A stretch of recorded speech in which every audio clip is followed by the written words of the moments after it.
باپ کی دعا اور بد دعا، سبق آموز روح کو جھنجھوڑ دینے والی کہانی۔ ایک گاؤں تھا، سادہ سا، خاموش سا۔ اس گاؤں میں مٹی کے گھر تھے، تنگ گلیاں تھیں اور لوگوں کے دل صاف تھے۔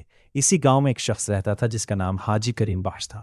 حاجی کریم بخش کوئی بڑا رئیس نہیں تھا، نہ ہی اس کے پاس سونا چاندی تھا، مگر اس کے پاس ایک ایسی دولت تھی جو دنیا کے کسی خزانے سے کم نہیں تھی: اس کا کردار، اس کی محنت اور اس کی دعا۔ حاجی کریم بخش کے دو بیٹے تھے، ایک کا نام اسلم اور دوسرے کا نام نعمان۔ دونوں ایک ہی گھر میں پلے بڑھے، ایک ہی ماں کی گود میں کھیلے، مگر قسمت نے دونوں کے دل الگ الگ بنا دیے۔ باپ کی محنت۔ حاجی کریم بخش ساری عمر کھیتوں میں کام کرتا رہا، سورج نکلنے سے پہلے جاگتا اور سورج ڈوبنے کے بعد گھر لوٹتا۔ اس کے ہاتھوں میں چھالے تھے، چہرے پر جھریاں تھیں، مگر آنکھوں میں ایک ہی خواب تھا: میرے بچے مجھ سے بہتر زندگی گزارے۔ وہ اکثر اپنے بچوں سے کہتا: بیٹا، میں نے تمہیں دولت نہیں دی، مگر تمہیں حلال کمانا سکھایا ہے، اسے کبھی مت چھوڑنا۔ اسلم فرمان بردار بیٹا۔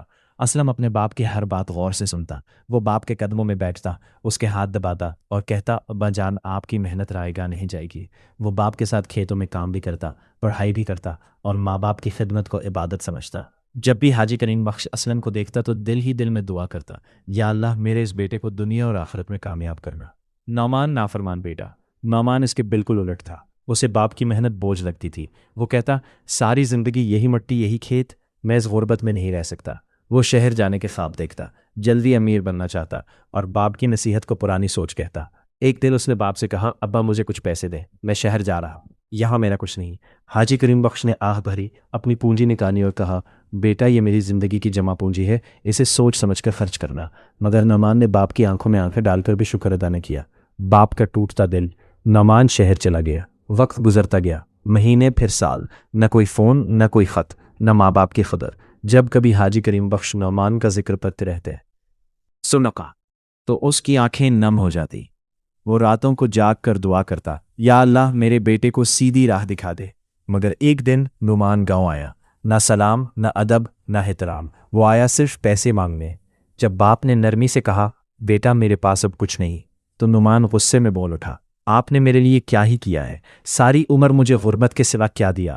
یہ الفاظ نہیں تھے، یہ تیر تھے جو ایک باپ کے سینے میں پیوست ہو گئے۔ بد دعا کے آنسو۔ حاجی کریم بخش کی آنکھوں سے آنسو بہنے لگے۔ وہ کپ کپاتی آواز میں بولا: بیٹا، میں نے تمہیں کبھی بد دعا نہیں دی، مگر آج تم نے میرا دل توڑ دیا ہے۔ وہ قبلہ رخ بیٹھا، ہاتھ اٹھائے اور روتے ہوئے کہا: یا اللہ، اگر میری خدمت میں کمی رہ گئی ہو تو مجھے معاف کرنا، مگر اگر یہ بیٹا نافرمانی پر ہی چلتا رہا تو اسے اس کے اعمال کا انجام دکھا دینا۔ وقت کا انتقام۔ وقت کسی کا انتظار نہیں کرتا۔ اسلم پڑھ لکھ کر ایک ایماندار افسر بن گیا۔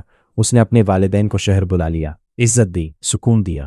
لوگ کہتے یہ ہے باپ کی دعا کا اثر۔ اور نعمان، وہ غلط لوگوں میں پڑ گیا، حرام راستے اختیار کیے، جلدی امیر بننے کی چاہ نے اسے اندھا کر دیا۔ ایک دن وہ قانون کی گرفت میں آ گیا، دوست ساتھ چھوڑ گئے، دولت چھن گئی، عزت مٹی میں مل گئی۔ تب اسے یاد آیا باپ کا چہرہ، ماں کی دعا اور وہ آنسو۔ آخری ملاقات برسوں بعد۔ نعمان ٹوٹا ہوا، شرمندہ اور خالی ہاتھ گاؤں واپس آیا۔ حاجی کریم بخش بستر مرگ پر تھا۔ نعمان باپ کے قدموں میں گر گیا، روتے ہوئے بولا: ابا جان، میں غلط تھا، مجھے معاف کر دے۔ بوڑھے باپ نے آنکھیں کھولی، کمزور ہاتھ اٹھایا اور کہا: بیٹا، میں نے تمہیں بد دعا نہیں دی تھی، میں نے صرف اللہ کے فیصلے پر چھوڑ دیا تھا، اور اس کے ہونٹوں پر کلمہ تھا اور آنکھوں میں سکون۔ سبق: یہ کہانی ہمیں سکھاتی ہے کہ باپ کی دعا قسمت بدل دیتی ہے۔ باپ کا دل ٹوٹ جائے تو راستے بند ہو جاتے ہیں۔ دنیا کی کامیابی ماں باپ کی رضا سے جڑی ہے، نافرمانی وقتی آزادی دیتی ہے، انجام نہیں۔